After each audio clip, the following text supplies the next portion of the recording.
नमस्कार, स्वागत है आप सभी का बड़ी खबर में। और दिन की 4 बड़ी खबरें लेकर हाजिर हूं मैं आपके साथ ज्योति।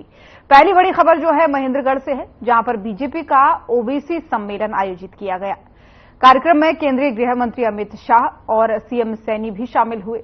दूसरी बड़ी खबर दिल्ली से है, जहां नेता प्रतिपक्ष भूपेंद्र सिंह हुड्डा ने सोनिया गांधी से मुलाकात की है। तीसरी बड़ी खबर आपको यमुनानगर से बताएंगे, जहां पर कृषि मंत्री कंवरपाल गुर्जर ने 84 लाख के विकास कार्यों का शुभारंभ किया है। और चौथी बड़ी खबर भी यमुनानगर से ही आपको बताएंगे, जहां पर हरियाणा मांगे हिसाब पदयात्रा सिविल अस्पताल से शुरू हुई। इस दौरान जो है गडरिया समाज के लोगों ने दीपेंद्र हुड्डा से मुलाकात कर उन्हें अपनी समस्याओं से अवगत कराया।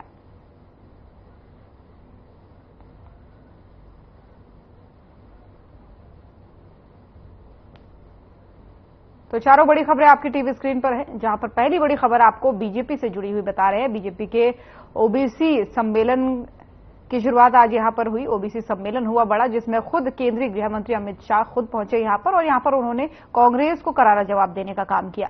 दूसरी बड़ी खबर कांग्रेस से जुड़ी हुई है, जहां पर नेता प्रतिपक्ष भूपेंद्र सिंह हुड्डा आज दिल्ली पहुंचे और सोनिया गांधी से उन्होंने मुलाकात की। तीसरी बड़ी खबर भी बीजेपी से जुड़ी हुई ही है, जहां पर कृषि मंत्री जो है कंवरपाल गुर्जर, उन्होंने विकास की सौगात देने का काम किया है। वहीं चौथी खबर आपको बताएंगे, जहां पर कांग्रेस की जो हरियाणा मांगे हिसाब पदयात्रा चल रही है यमुनानगर में, आज यमुनानगर के अस्पताल से शुरू हुई। वहां पर कई सारे लोग जो है दीपेंद्र हुड्डा से मिले, अपनी समस्याओं को भी उन्हें साझा करने का काम किया। तो चारों बड़ी खबरें और तस्वीरें आपके टीवी स्क्रीन पर आपको दिखा रहे हैं। और शुरुआत करेंगे पहली खबर के साथ। महेंद्रगढ़ के पाली में बीजेपी के पिछड़ा वर्ग सम्मेलन का आयोजन हुआ, जिसमें केंद्रीय गृह मंत्री अमित शाह ने शिरकत की। इस मौके पर हरियाणा के सीएम नायब सिंह सैनी समेत बीजेपी प्रदेश अध्यक्ष मोहनलाल बडौली दूसरे दिग्गज नेताओं के साथ शामिल हुए। सीएम सैनी ने अपने संबोधन में कहा कि देश के लोग जो है बीजेपी पर विश्वास करते हैं। बीजेपी सरकार ने पिछड़ों के लिए काम किया है। तो वहीं केंद्रीय गृह मंत्री अमित शाह ने जनता को संबोधित करते हुए कहा कि हरियाणा तीनों चीजों, सेना में जवानों, खेल और किसानों के लिए जाना जाता है। और इसी के साथ ही अमित शाह ने यह भी कहा कि हरियाणा को लोगों को आरक्षण का फायदा मिलेगा। हरियाणा में जनता को संबोधित करते हुए सैनी और अमित शाह ने कांग्रेस और भूपेंद्र सिंह हुड्डा पर भी जमकर निशाना साधा। कि आज इतनी बड़ी संख्या में बीसी समाज के हमारे भाई बहन, मैं इस पवित्र भूमि के ऊपर देख करके भाव विभोर हो रहा हूं। ऐसा लग रहा है अपने विशाल कुटुंब के अंदर के बीच में आ गया हूं, अपने परिवार के बीच में। इस समारोह में आप सबका इतनी बड़ी संख्या में भाग लेना इस बात का प्रतीक है कि बीसी समाज हमारी नीतियों और योजनाओं में आदरणीय अमित शाह जी आपके साथ पूर्ण विश्वास करता है। हम आपके इस विश्वास को और भी मजबूत करते रहेंगे, क्योंकि भारतीय जनता पार्टी एकमात्र ऐसी पार्टी है जो पिछड़ा वर्ग समुदाय का सबसे ज्यादा ध्यान रखती है और आपको हर स्तर पर सबसे ज्यादा प्रतिनिधित्व देती है। मुझे ये बड़ा गर्व होता है आप सबके बीच में कहते हुए कि हमारे हरियाणा के 2 सांसदों को जो बीसी समाज से आते हैं, भारत सरकार में केंद्रीय मंत्री बनाने का काम वो आपने किया है। हम आपका दिल से धन्यवाद करते हैं। इससे पहले परिवारवादी पार्टियों ने कभी भी पिछड़े दलित समुदाय को आगे बढ़ने नहीं दिया। उन्होंने कभी भी पिछड़े वर्ग को निर्णय लेने का अधिकार नहीं दिया, कभी भी आपका मान सम्मान नहीं बढ़ाया। उसकी मानसिकता पिछड़ा वर्ग ऐसी विरोधी रही है। परिवारवादी पार्टियों के संरक्षण में सिर्फ उनके नाते रिश्तेदार फलते फूलते रहे हैं। उन्होंने भ्रष्टाचार, भाई भतीजावाद और क्षेत्रवाद को बढ़ावा देने का काम ये किया है। परिवारवाद की मानसिकता के चलते ही कांग्रेस ने कभी भी पिछड़े वर्ग से मुख्यमंत्री नहीं बनने दिया। मैं धन्यवाद करता हूं आदरणीय अमित शाह जी, आपका आदरणीय नरेंद्र मोदी जी का पहली बार हरियाणा प्रदेश से, एक पिछड़े समाज से, एक गरीब परिवार से आज एक मुख्यमंत्री आपने बनाया है। मैं आपका दिल से धन्यवाद करता हूं। मुझे ये खुशी है कि हम जानते हैं पिछड़े समुदाय में बड़ी संख्या में हाथ से काम करने वाले हमारे कौशल युक्त भाई बहन आते हैं। हमारे मिट्टी के बर्तन बनाने वाले, जेवर गढ़ने वाले, कपड़े सिलने वाले, मूर्ति मकान आदि बनाने वाले सभी साथी पिछड़े वर्गों में ही आते हैं। आपका देश के निर्माण में बड़ा योगदान है। इसी के प्रति कृतज्ञता व्यक्त करते हुए माननीय नरेंद्र मोदी जी ने 17 सितंबर 2023 को प्रधानमंत्री विश्वकर्मा योजना उसकी शुरुआत की, जिसका लाभ हमारे ओबीसी समाज को मिल रहा है। मुझे ये खुशी है कि जब से आप लोगों ने 2014 से इस देश के ऊपर आप लोगों ने जो पिछड़े वर्ग को सम्मान दिया है, मुझे ये गर्व होता है आज पिछड़ा समाज के बीच में बताते हुए कि आदरणीय नरेंद्र मोदी जी जब ओबीसी आयोग का बिल लेकर के आए, भाइयों कांग्रेस पार्टी ने उसका विरोध किया और कांग्रेस पार्टी लगातार उस सोच के आधार के ऊपर काम करती रही।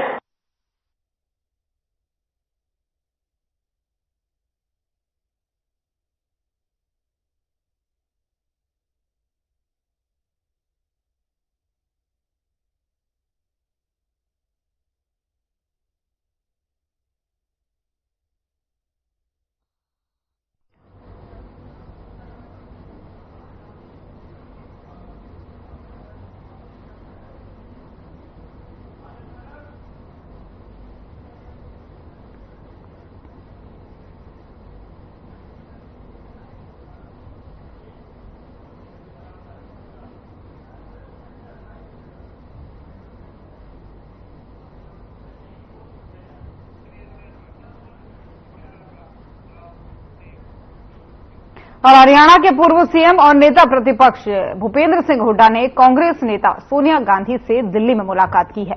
इस दौरान दोनों ही नेताओं में आगामी विधानसभा चुनाव को लेकर चर्चा हुई, जिसमें पार्टी प्रत्याशियों के चयन को लेकर भी बात हुई है। गौरतलब है कि कांग्रेस लोकसभा में 5 सीटें जीतने के बाद से आत्मविश्वास से भरी हुई है।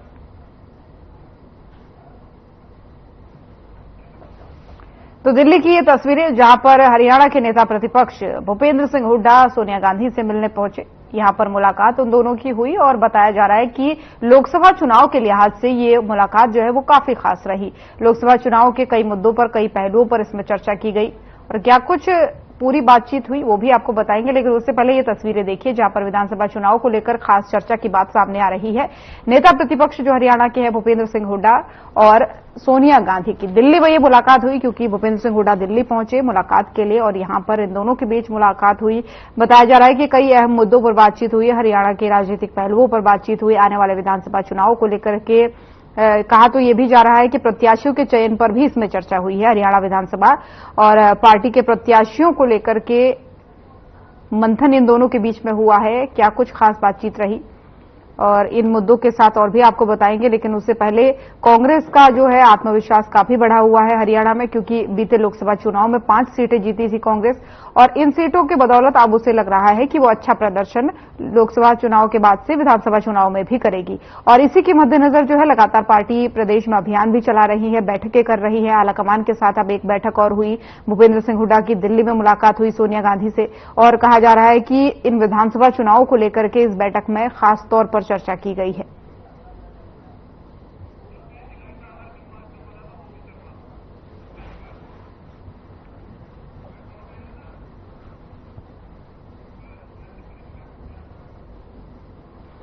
तो दिल्ली की ये तस्वीरें जहां पर भूपेंद्र सिंह हुड्डा पहुंचे, हरियाणा के नेता प्रतिपक्ष और हरियाणा के पूर्व सीएम भी रह चुके हैं।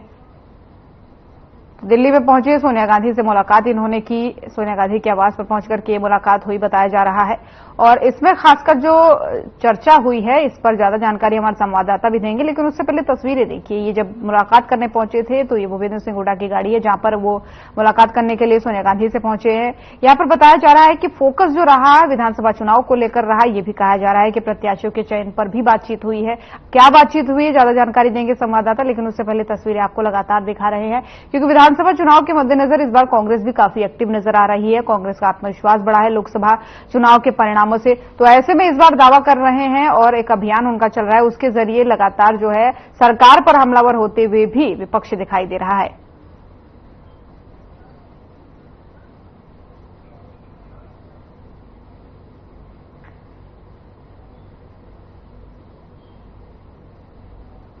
तो जब मिलने पहुंचे थे भूपेंद्र सिंह हुड्डा, उस दौरान की ये तस्वीरें हैं। विधानसभा चुनाव को लेकर के कांग्रेस में काफी हलचल देखी जा रही है और इसी खबर पर ज्यादा जानकारी के साथ संवाददाता हमारे ओपी शर्मा हमारे साथ जुड़ रहे हैं। ओपी, मुलाकात हुई, क्या कुछ खास बातचीत हुई विधानसभा के अलावा और किन किन मुद्दों पर चर्चा हुई है? देखिए सोनिया, अब तक जो बात निकलकर सामने आ रही है कि आज में हरियाणा के नेता विपक्ष भूपेंद्र सिंह हुड्डा जो 2 बार के पूर्व मुख्यमंत्री भी हैं, उनकी जो है कांग्रेस की जो पूर्व राष्ट्रीय अध्यक्ष या वरिष्ठ नेता सोनिया गांधी, उनसे जो है आज मुलाकात हुई है। और मुलाकात को लेकर जो है वो ज्योति थोड़ा सा ऑडियो में इको है, तो मुलाकात को लेकर जो आगामी आपकी ऑडियो पहुंच पा रही है, आगामी जो विधानसभा है उसको लेकर कहीं ना कहीं एक चर्चा हुई है, क्योंकि अभी जो हाल ही में लोकसभा के जो चुनाव हुए थे उसके अंदर जो बीजेपी है उन्हें बीजेपी से जो है 5 सीटें कांग्रेस ने छीन ली थी और ओवरऑल अगर देखा जाए तो 46 विधानसभाओं में कांग्रेस जो है जीत कर दर्ज आई थी और हरियाणा में सरकार बनाने के लिए 46 सीटों की ही जरूरत होती है। तो एक तरह से कह सकते हैं कि करीबन 2014 के चुनाव की बात करें, 2019 के चुनाव की बात करें तो कांग्रेस जो है काफी पिछड़ी हुई इन चुनाव में कि 2014 में जो है कांग्रेस के पास जो है नेता विपक्ष बनने के लायक की सीटें नहीं आई थी। 2019 में हालांकि 31 सीटें उन्होंने जीती थी, लेकिन सत्ता से वो दूर रही थी। तो अब 10 साल के एंटी इनकम्बेंसी को, भारतीय जनता पार्टी की एंटी इनकम्बेंसी को कांग्रेस ज्यादा से ज्यादा पुराने की कोशिश चल रही है और उसी संबंध में जो है वो आज कहीं ना कहीं नेता विपक्ष भूपेंद्र सिंह हुड्डा कांग्रेस नेता सोनिया गांधी से मिले और इस दौरान आगामी विधानसभा चुनाव की रणनीति किस तरीके से प्रत्याशियों को चयन किया जाए, क्योंकि हरियाणा में कांग्रेस के सामने सिर्फ बीजेपी चुनौती नहीं है, खुद कांग्रेस भी अपनी एक चुनौती है। कई गुट जो काम कर रहे हैं, कई वरिष्ठ नेता हैं जो कहीं ना कहीं चुनाव के दौरान अपने प्रत्याशी, अपने पक्ष के प्रत्याशियों के लिए जो है लॉबिंग करते हैं और उनको टिकट दिलाने की कोशिश करते हैं। पिछली बार की अगर हम विधानसभा चुनाव की बात नहीं करें तो करीबन 10 से 15 सीटें ऐसी थी जो गलत बट गई थी, मतलब इस तरह के आरोप लगाए थे कि अलग अलग गुट के नेताओं ने अपने अपने हिस्सों को टिकट दिलवा दी थी और जिसकी वजह से वो हार गए थे और जो उन सीटों के ऊपर जो इंडिपेंडेंट थे वो 5 से 7 इंडिपेंडेंट जो है वो जीतकर जो है विधानसभा पहुंच गए थे। अगर कांग्रेस उनको टिकट देती तो वो आसानी से जीत सकते थे। तो इस बार कहीं ना कहीं लग रहा है कि कांग्रेस एक बार फिर जो कांग्रेस जो है वो अपनी पिछली गलतियों को दोहराना जो है वो नहीं चाहती। हरियाणा में जिस तरीके से लोकसभा चुनाव के दौरान कांग्रेस ने जो पूर्व मुख्यमंत्री भूपेंद्र सिंह हुड्डा को फ्री हैंड दिया था और उन्हीं के कहने पर टिकटों का जो है बंटवारा किया था। अगर हम थोड़ा सा बैक में जाने की कोशिश करें तो भिवानी से जो श्रुति चौधरी है, किरण चौधरी की बेटी है, उनकी टिकट काट दी गई थी, उन्होंने पार्टी छोड़ दी।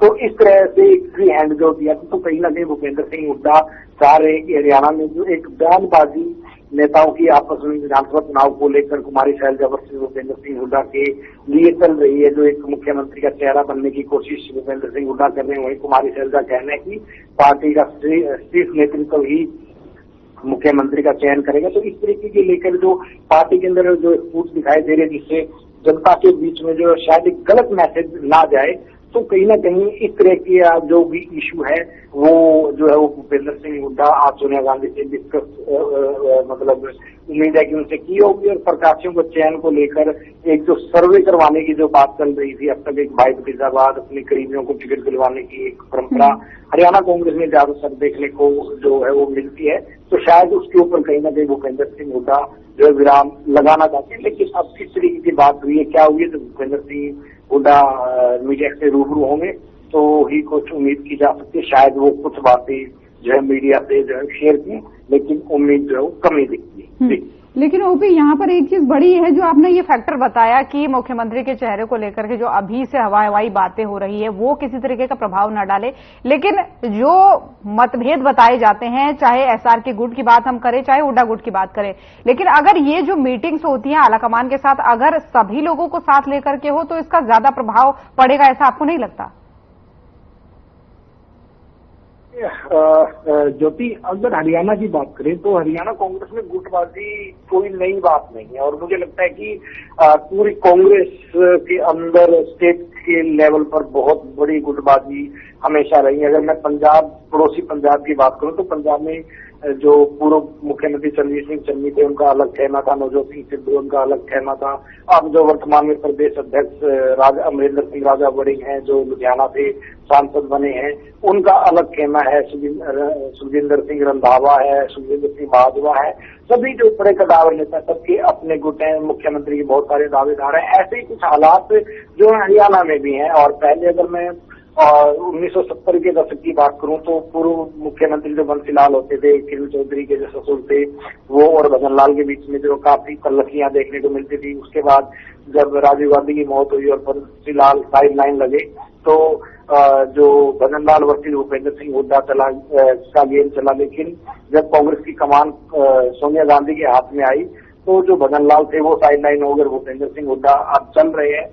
और इसी तरीके से मतलब एक गुटबाजी, एक खेमा अपने आप जो कहीं ना कहीं चलता रहता है। लेकिन शायद कांग्रेस जो करीबन दो लोकसभा चुनाव के बाद जो आज 99 के ऊपर पहुंची है, पहले में 44 से फिर 49, 51 या 50 होते हैं और उसके बाद अब 99 होते हैं।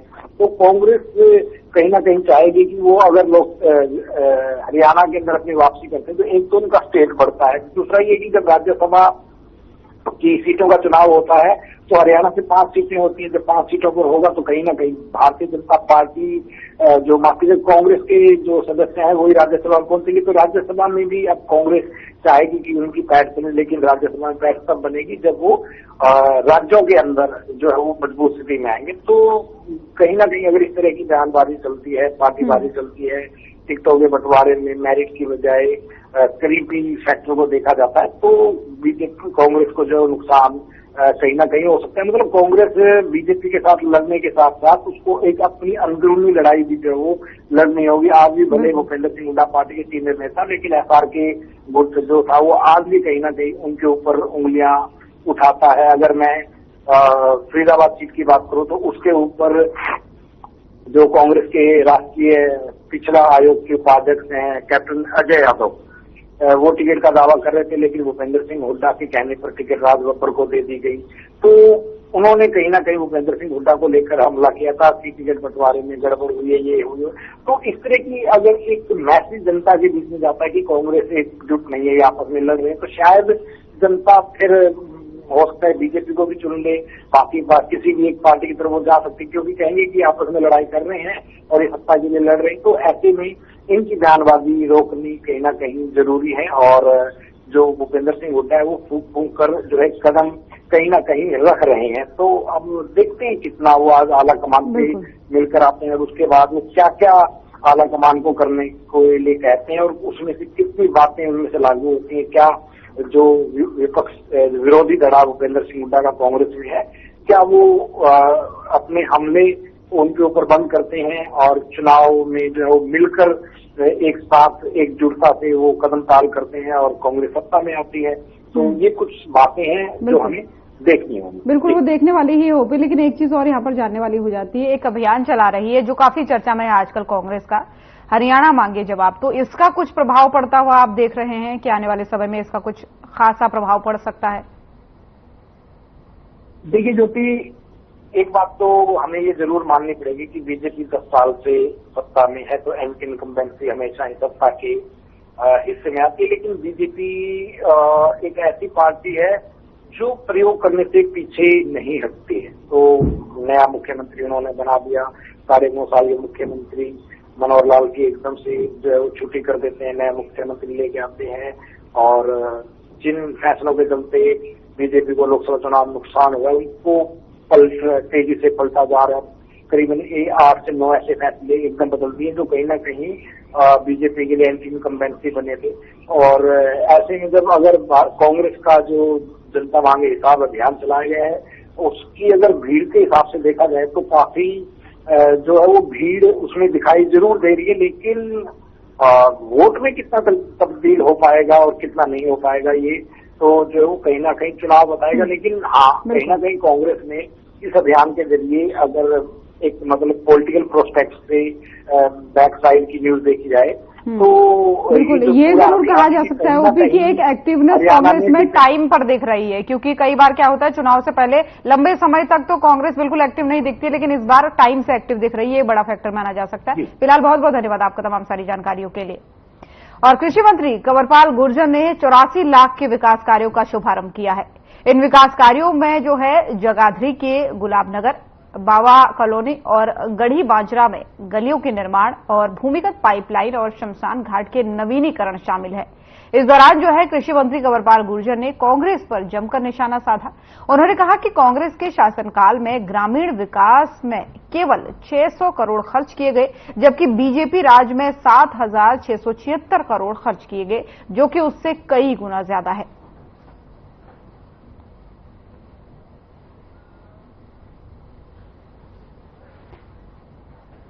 देखिए, आज 83,11,000 रुपए की लागत से जो विकास के कार्य हैं उनका आज हमने शिलान्यास किया। इनमें से 50 लाख के काम जो है वो गुलाबनगर के हैं और 34,21,000 के जो काम हैं वो गढ़ी बढ़ जा रहा है। और ये मैं समझता हूँ कि जल्दी इस काम को हम पूरा कर लेंगे। मेरे ठेकेदारों के साथ भी बात हुई कि आप जल्दी से जल्दी काम को पूरा करें। उसके होने से मैं समझता हूँ कि उनको काफी लाभ है। हर आदमी ये बात मानता है कि कांग्रेस के मुकाबले में 10 गुना से भी ज्यादा विकास हुआ है। कांग्रेस के टाइम में कोई विकास याद नहीं आता, मतलब कौन सा काम उन्होंने किया। कांग्रेस हर बार इस प्रकार का झूठ बताती है। अब की बार उन्होंने संविधान का विषय लेके लोगों को गुमराह करने का कोशिश किया, जबकि संविधान को सबसे ज्यादा नुकसान जो है वो कांग्रेस ने पहुंचाया। इमरजेंसी लगाने का काम कांग्रेस ने कराया, धारा 356 का दुरुपयोग कांग्रेस ने कराया, संविधान का जो प्रेमबल है उसको बदलने, उसमें जो लिखा हुआ है उसमें बदलाव करने का काम कांग्रेस ने कराया। जो कानून के विशेषज्ञ हैं उनका मानना है कि प्रेमबल में कोई बदलाव कभी नहीं होता किसी संविधान में, लेकिन कांग्रेस ने उसमें भी बदलाव कर दिया और अपनी मर्जी से इस प्रकार के निर्णय कोर्ट से। और हरियाणा मांगे हिसाब पद यात्रा यमुनानगर के सिविल अस्पताल से शुरू हुई, जिसमें भारी संख्या में कार्यकर्ताओं ने भाग लिया। इस यात्रा के दौरान सड़क के दोनों तरफ लंबा जाम लग गया और कार्यकर्ताओं ने दीपेंद्र हुड्डा पर फूलों की वर्षा करके उनका स्वागत किया। इस दौरान आपको बता दें कि गडरिया समाज के लोगों ने सांसद दीपेंद्र हुड्डा से मुलाकात की और उन्हें अपनी समस्या से अवगत भी कराया।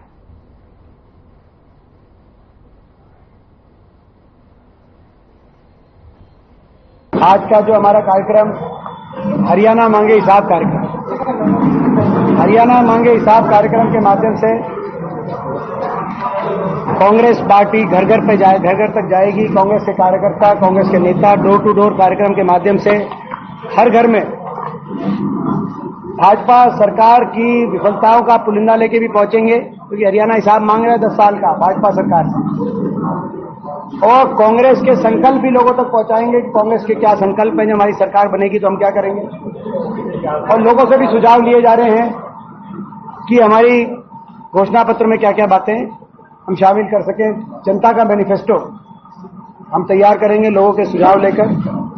जब से गोरक्षा कानून बना है तब से हमारे समाज के ऊपर, भेड़ बकरी पालक समाज के ऊपर ज्यादा जाति हो रही है, चोरियां ज्यादा हो रही है।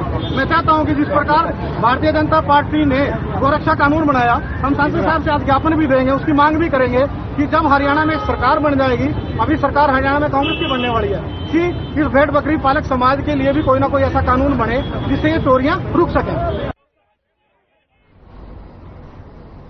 तो बड़ी खबर देख रहे थे आप। बुलेटिन में फिलहाल इतना ही। नमस्कार।